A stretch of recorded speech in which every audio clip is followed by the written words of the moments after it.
The laws of signs. Using the law of signs with triangles, students will be able to set up the law of signs equation, use the law of signs to find a missing angle measurement, side length, solve real-life problems utilizing the laws of signs. Excellent. You ready? Yes.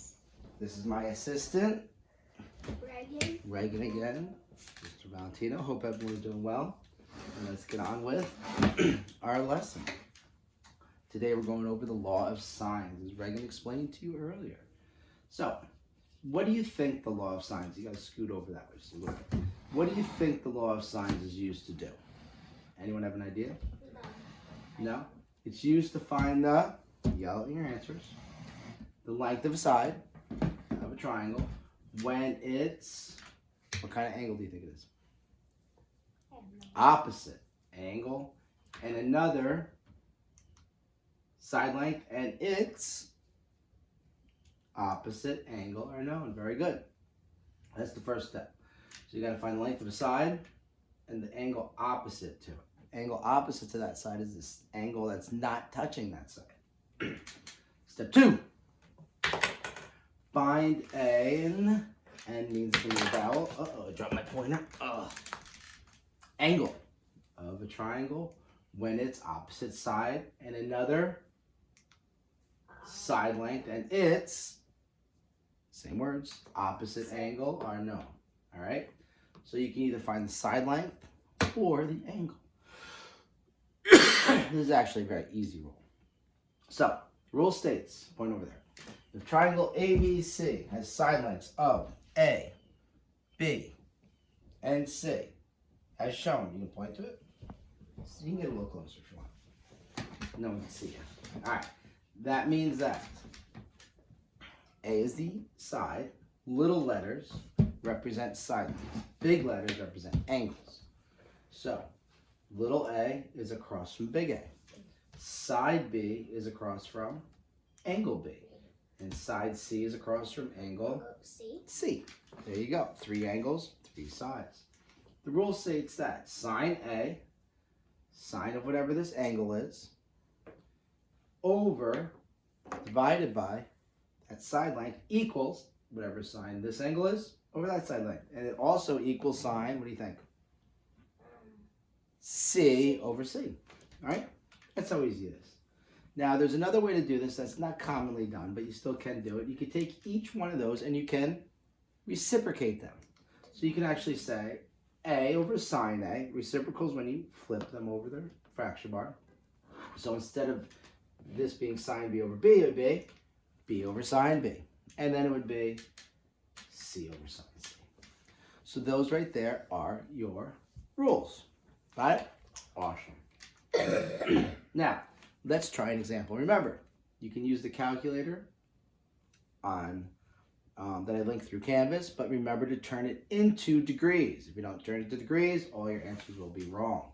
So first thing I want you guys to do, we're going to find side length B and side length C. Notice we're given the 2 angles here, but there's one problem. Anyone know what that problem is? No. Well, in order to solve this, you need 3 of the 4 things. Now, the problem here is we don't know what the angle here is. We know what the side length is. We know the angle. We don't know. So we only have 2 things. So we have to find out what angle A is first. Now, in order to find out angle A, does anyone remember what theorem we use? Give you a hint. It's the triangle sum theorem. So that means that all the angles inside a triangle equal 180 degrees when you add them together. So A, B, and C is 180. We have B and C, and we're just looking for A. So A plus 70 plus 81 is 180. Combine the like terms. Add these together, I mean. Subtract 151 from both sides, and you get angle A over here equals 29 degrees. Now, we can solve. Ready? Ready to do some pointing? All right. So, sine angle. What's angle A equal? 29. So you plug 29 in there. What is the side that is opposite of 29? Yep, 10. Very good. 2. Sine angle. Angle B is 70. And we do not know what the side length is. So what you have to do here now is you have to cross multiply. Do you guys remember? Oh, I got another child here. All right, so we're going to cross multiply. Now, when you cross multiply, you type in sine 29 and sine 70 into your calculator. You can do that right away. You get a lot of decimals. If you go to 4 places, which is the 10,000th place, it'll give you a pretty accurate answer. So that's all we have to do in this class, just to be accurate. You can also leave it in sine 29 to the end if you want to be exactly accurate. But sine 29 in your calculator is 0.4848 divided by 10. Type in sine 70 into your calculator, and you get 0.9397. Now remember cross multiplication. Here, do a little X with my X. This. Yeah, there. So these two multiply by each other, and those two multiply by each other. Cross multiplication.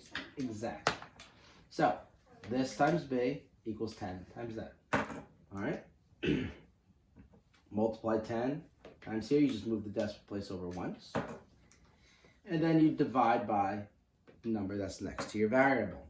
And as an answer, you get 19.38. So, why don't you guys attempt this problem right here? You got 3 of the 4 things, and go. Remember to pause me when you go. Look at, say hi to everyone. No? What's your name, All right. Come on. All right, so you guys should have went through sine A over A, sine C over C. All right. Now, you got 29 degrees over 10. We're going to use the same one. You have to have one that has both the angle and the side. Sine C over C. We know this is 81, but we don't know what the side is. So that's a C. And then once again, plug it into your answer. This is 0.4848. This is 0.9877. You could also say it is 4,848 thousandths THS. All right. Cross multiply once again. 10 times this equals C times that. All right. Multiply by 10 with the space over once, and divide by the 0.48, and you get 20.37. It's always just good to round to a number. I like going to the 100th place because if we all get the same answer, it shows we're all doing it. All right. Any questions with that one? Awesome. So now what we're going to do is we're going to move on to number 2. In this case, we're also finding side length. So I would like you guys to do the same thing we just did and find side A and side C, and then I will explain it. Here we go. You ready to go? I'm sure you got both those answers right. So we're going to use these two because we have them. All right. Notice 1, 2, 3 actual numbers, 1 variable, so that's perfect. So we're just going to plug it in. Sine 29 over A, the opposites over each other, and then sine 85 over 9, the other opposites. Use your calculator. All right. Cross multiply. This is your answer. That's what happens when you type these things in the calculator. And then finally, you multiply and divide. 4.38. And your answer is 4.38 or 4 3/8 hundredths. All right, let's go see C. Now, C, we need to find this angle. So once again, we have to use you're right, the triangle sum theorem. All angles equal 180. Add them together. Subtract from 180, and you get 66. So C equals 66. Now, we have our 1. We could still use our 85 and 9. That's a good one to use because they're given to us. So, sine 85 over 9 equals sine 66 over C. Cross multiply. After you type your signs in. It's C times 0.9962 equals 9 times that. Multiply, divide. 8.25. 8 and 2500ths, or 8.25. What? Oh, I thought you were going to do it. Hopefully you're getting this. This is easy. Now, we're going to switch things up. I know you guys love to switch things up. So now that you guys are comfortable finding side lengths, these little M and symbols mean measure of the angle. So now we're going to find angle measures. So, we have to find angle B. You can go help your sister. Now, the way this works is very easy. All right. So you have an angle, a side, missing angle, and a side. So you still have 3 of the 4 things. You just got to fix it. So sine C, which is sine 43, over the side length, which is 23, equals sine B, which we don't know, over 20, which is our side length. Okay? So, what we do next is type this into your equation. Divided by 23 equals sine B over 20. Got it? Awesome. Once again, cross multiply. 23 sine B equals 0.6820 times 20. All right? Multiply these two numbers by each other, and you get 23 sine B equals 13.64. Divide this by the 23, by whatever's next to your sine symbol. Now, since we're trying to find an angle, we have to do the inverse of sine, which is your second sine button. So it's sine -1 of whatever this is. Now in your calculator, you can also type sine -1 of 13.64 divided by 23 and close the parentheses. You get the same answer. And you get 36.4. All right? So why don't you guys attempt? Actually, A is easy to find.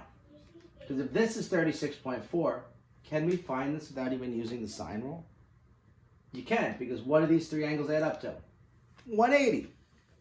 So, A plus that number we found plus 43 equals 180. Combine like terms and subtract from 180. And you get 100.6. All right? Any question number 3? All right, so now you're going to try problem 4.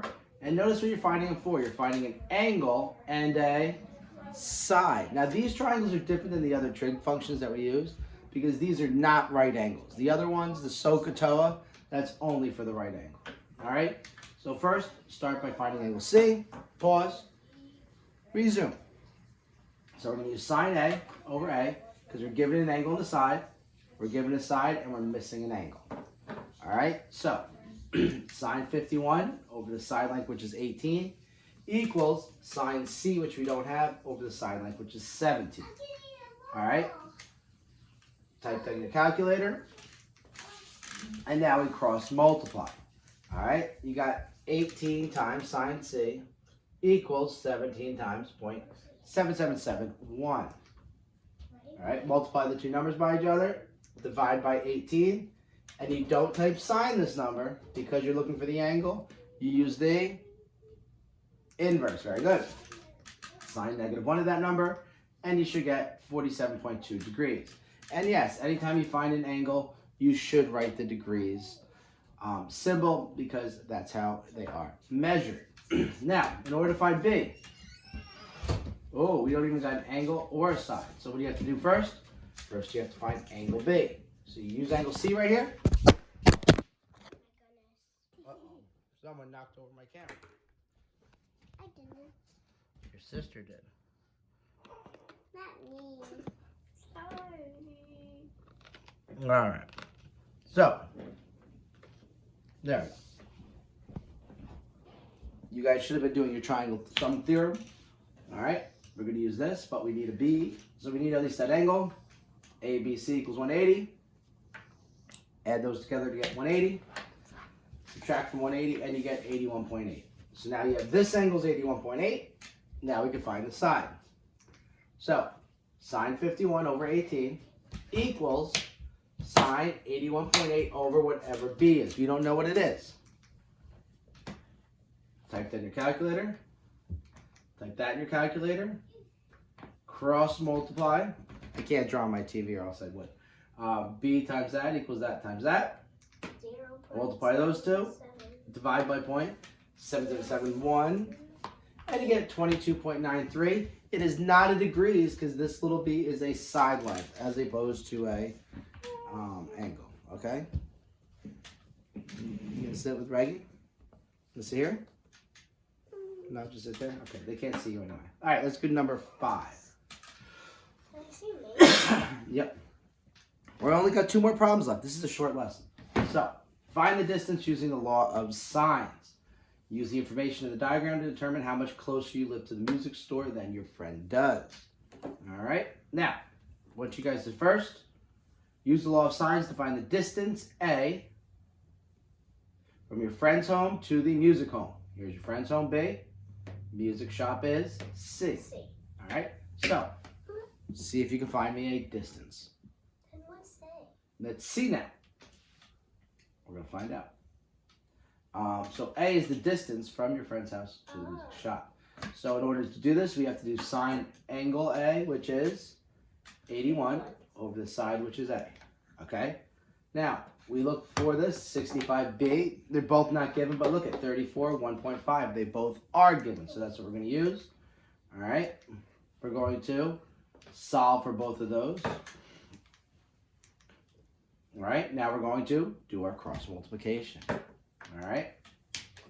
0.5592A equals the other stuff. Multiply, divide. You should have got 2.65, and I assume it is in miles. Okay? Not too bad. Now what you're going to do is you're going to use the law of sines once again to find the distance B from your home to the music shop. So you have to use, once again, these two, the angle and your B. Right? Better be a good pointer. Sine, what's the blue angle? 65. Over, what's opposite 65? What side's opposite 65? B, very good. Equals sine, the purple angle is? Sine C. 34 over the opposite angle, which is 1.5. Look at that. Barely needs any help. Type these into your calculator. All right. Cross multiply once again. Multiply. Divide by that number. And you get 2.43. And the numbers are not the same. So how do you find the difference and see who lives closer? Do you add the numbers or subtract the numbers? Think. You're right. You subtract the numbers. You better be yelling this stuff out. All right. So 2.65 minus 0.43, and you get 0.22 miles. Now, if I asked you for feet, do you remember what number you would multiply it by? Good. 5,280, because there's 5,280 feet in 1 mile. That's a lot. All right, now here's a bonus question for you. Ready? You guys could try this one on any place in your packet. It was going to be your homework, but obviously there is no homework. It's all classwork. So find the measure of angle B and side C. And now let's go over it. Ready? Sine A. The A's give you the numbers, and we're given that, so they're all set to go. So we got sine 71 over 33 equals sine B over 24. Type in your sine 71, it gives you a number. All right. Gotta slide back so they can see the TV. 33, cross multiply, times sine B equals that. You can still point though. Multiply, divide, and sine negative 1B equals 43.76. Last one. Find B. Oh, that should say C. I wrote the wrong letter. That says C. All right. So when we find C, we have this angle right here. Good. So we have angle C already. C is 65.2. Oh, I already gave that to you. Silly me. It's all right. So you find C to be 65.2. Plug in our information. Just plugging in things and cross multiplying. Cross multiplying, solve, and you get 21.03. Have any questions? Send me an email. You can send Reagan right here an email. I don't have an email. Okay, don't send her an email. And you guys, I only got a couple likes last time. I want more likes on this video, right? You made my daughter here cry last night. I didn't. You did not. All right. Have a nice break. Not break. But make sure you guys keep